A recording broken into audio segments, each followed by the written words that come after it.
हाँ जी, ਤੁਹਾਡਾ ਕੀ ਨਾਮ ਹੈ ਜੀ? जी मेरा नाम शाहिद है। ਸ਼ਾਹਿਦ जी ਤੁਸੀਂ ਕੀ ਲੱਗਦਾ ਜੀ ਬੱਚੀ ਦਾ? ये मेरी सिस्टर है। ਤੁਹਾਡੀ ਸਿਸਟਰ ਹੈ। जी ਅੱਛਾ, ਕੀ ਮਸਲਾ ਕੀ ਹੋਇਆ ਦੱਸੋ? मसला सर ये है कि इन्हें बच्ची ਨੂੰ हरासा ਕੀਤਾ है।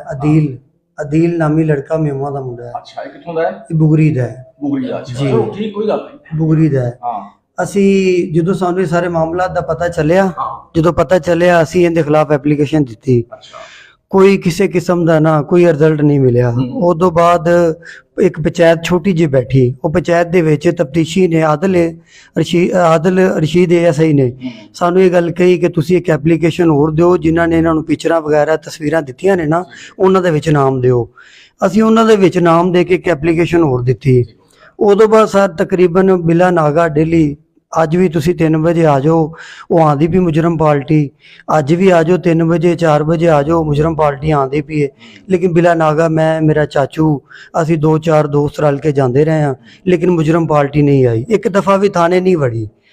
ਉਦੋਂ ਬਾਅਦ ਲਾਸਟ ਟਾਈਮ ਸਾਡੇ ਨਾਲ ਇਹ ਅਸੀਂ ਤਕਰੀਬਨ 10 ਤੋਂ 12 ਵਾਰੀ ਸਰ ਗਿਆ। ਜੀ ਸਰ ਜੀ ਨਹੀਂ ਸਰ ਆਏ, ਇੱਕ ਦਫਾ ਨਹੀਂ ਆਏ, ਇੱਕ ਦਫਾ ਵੀ ਨਹੀਂ ਆਏ। ਉਦੋਂ ਬਾਅਦ ਜਦੋਂ ਅਸੀਂ ਤਫਤੀਸ਼ੀ ਨੂੰ ਕਿਹਾ ਗਿਆ, ਤਫਤੀਸ਼ੀ ਨੇ ਮੈਨੂੰ ਇਹ ਚੀਜ਼ ਕਹੀ ਕਿ ਮੈਂ ਸਾਰੇ ਇਹਨਾਂ ਦੀ ਰਿਪੋਰਟ ਬਣਾ ਕੇ SHO ਸਾਹਿਬ ਦੇ ਪੇਸ਼ ਕਰਨਾ। ਜਦੋਂ SHO ਸਾਹਿਬ ਦੇ ਰਿਪੋਰਟ ਬਣਾ ਕੇ ਪੇਸ਼ ਕੀਤੀ ਗਈ, ਅਸੀਂ SHO ਸਾਹਿਬ ਦੇ ਪੇਸ਼ ਹੋਏ। SHO ਸਾਹਿਬ ਨੇ ਦੇਖ ਕੇ ਉਦੋਂ ਬਾਅਦ ਉਹਨਾਂ ਨੇ ਇਹ ਚੀਜ਼ ਕਹੀ, ਉਹਨਾਂ ਕਹਿੰਦੇ ਨਹੀਂ ਜੀ ਇਹ ਮੈਟਰ ਤੁਹਾਡਾ ਲਾਹੌਰ ਦਾ ਹੈ, ਇੱਥੋਂ ਦਾ ਨਹੀਂ, ਇਹ ਤੁਸੀਂ ਲਾਹੌਰ ਕੇਸ ਲੈ ਜਾਓ।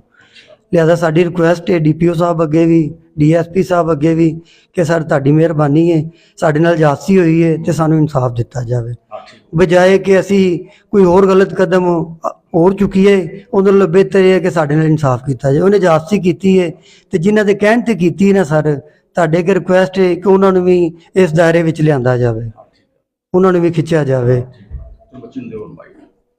अब बेटा बाप ने कोई और बात करनी है सोच ले मेरा बेटा, जो भी बात करनी है कर लें आप, जो भी दिल करता है आपका मेरा बेटा।